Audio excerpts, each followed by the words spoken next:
Hi friends, it's Allison from the Family Tree Girl.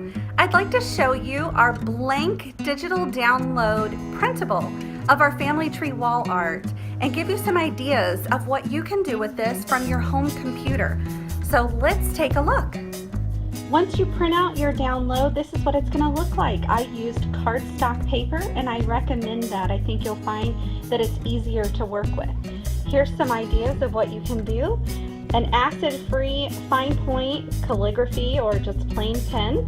You can write in the names here. Again, traditionally husband on this side, wife here, and then the father, mother. Father, mother, this is the grandparents and the great-grandparents. They should all fit. You could also put children's names down below.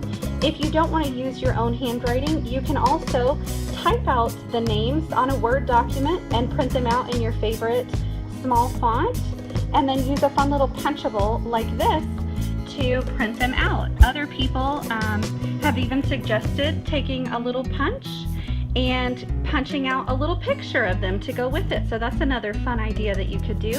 And then you can cut it down to 8 by 10. It fits perfectly in a small frame like this, and then it's ready to give as a gift for your family. We hope that you love this, and let us know what you do with yours.